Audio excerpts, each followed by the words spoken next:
Hola para todos, mi nombre es Steven Alejandro Aguirre, estudiante de Trabajo Social de la Universidad Unicatólica, y hoy quiero contarles un poco acerca de cómo se vivió el movimiento de la reconceptualización en Colombia y qué consecuencias tuvo este movimiento. El primer periodo se inició en 1936 como una formación filosófica centrada en la doctrina social de la Iglesia, ¿sí? Entonces, que a mediados del siglo empezó a cambiar hacia las ciencias sociales. La reconceptualización partió desde los años 70 con el predominio del materialismo dialéctico y culminó hacia los años 90 con un reencuadre funcional de los planes de estudio. Es importante resaltar que la primera escuela del servicio social tuvo apertura el 22 de octubre de 1936 en el Colegio Mayor Nuestra Señora del Rosario, ¿sí?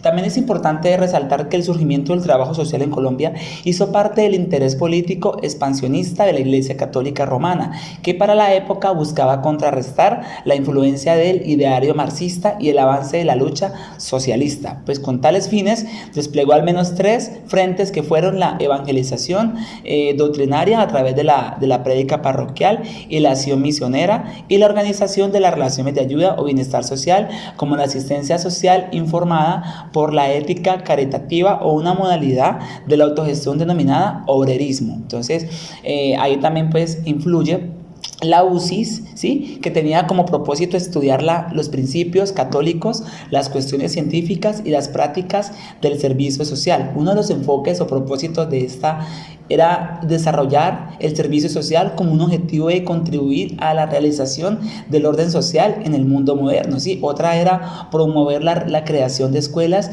de servicio social y los grupos católicos de acción social en diversos países, pues promoviendo relaciones mutuas y representar en el territorio internacional, oficial o privado, el punto de vista católico en lo que concierne al servicio social.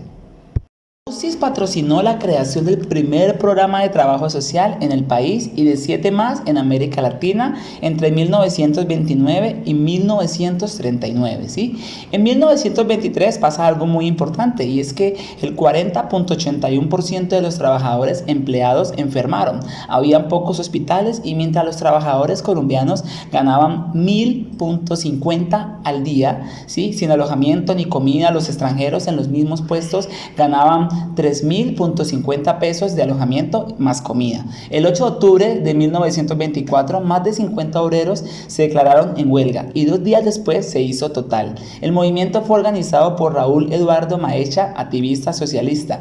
La negativa de la compañía a negociar llevó a los trabajadores a las vías del hecho. Estos destruyeron los rieles del ferrocarril, obligaron a los trabajadores renuentes a solidarizarse con el paro y organizaron un ejército popular. La ciudad estaba en manos de Maecha y grupos de obreros se paseaban por las calles disparando revólveres al aire, ¿sí? En enero de 1927 hubo otra huelga contra la tropical ocasionada por comunista en Barracha, ¿sí? Ese asesoró el movimiento. La huelga duró 20 días y convocó a unos 5.000 obreros, ¿sí? María Cano e Ignacio Torres Giraldo, líderes comunistas, viajaron a apoyar el movimiento, pues la compañía se negó a negociar y el 21 de enero la policía disparó contra los trabajadores. Hubo 2 muertos y 8 heridos. El gobierno declaró el estado de sitio y Maecha y otros líderes fueron encarcelados y deportados. Y el 4 de noviembre de 1928 se produjo una huelga contra la Unité Fruin Cop.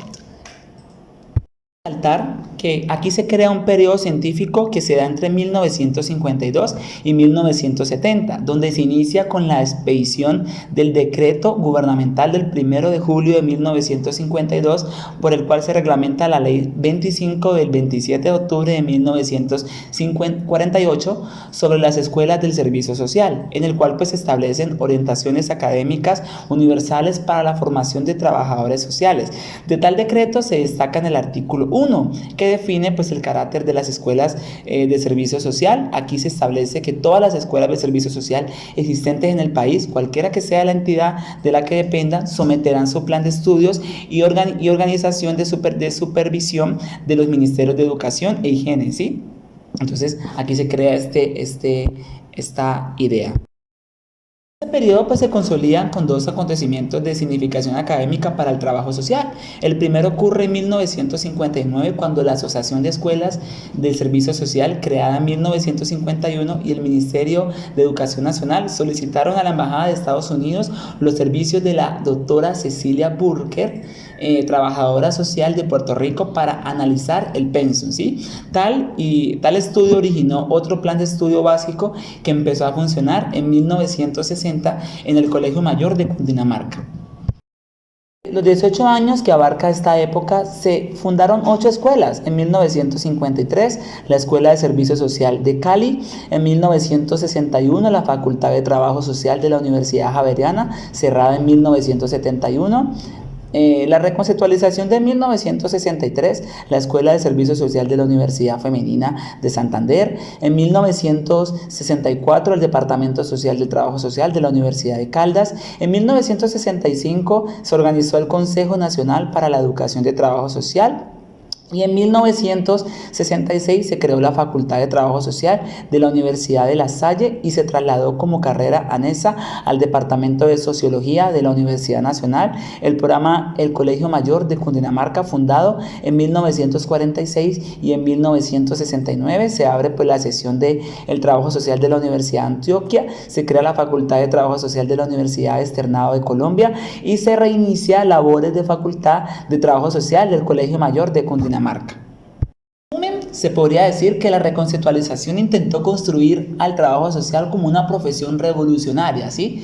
Pues se presumía que los trabajadores sociales, sin dejar sus cargos en las organizaciones del bienestar social, podrían subvenir al establecimiento desde adentro, ¿sí? Durante ese periodo se fundaron 5 escuelas, ¿sí? Es importante resaltar que en 1971 se abrió la Facultad de Trabajo Social de la Universidad Tecnológica del Chocó. En 1973 nace la Facultad de Trabajo Social de la Universidad Simón Bolívar de Barranquilla, y en 1974 la Facultad de Trabajo Social de la Universidad Metropolitana. Entonces, en 1984 se fundaron las Facultades de Trabajo Social de la Universidad Mariana de Pasto y de la Universidad Monserrate de Bogotá. Resaltar que la docencia de la profesión del servicio social ha vivido un fuerte proceso de maduración en los últimos 10 años. Por lo tanto, el pensum establecido en 1952 como básico para la preparación profesional ha sido superado ampliamente. El segundo evento sucede en junio de 1963, cuando se realiza el primer seminario de facultades y escuelas de servicio social convocado por la Asociación Colombiana de Universidades, del cual surge otro pensum básico. En el seminario participaron la Universidad Bolivariana de Medellín, que envió como delegados a Mercedes Echavarría de Rojas y a Marta Ospina. Muchas gracias para todos, ese es mi trabajo de exposición, espero que haya aclarado todas sus dudas y espero que haya sido muy importante esa explicación para el conocimiento de la historia del trabajo social en Colombia.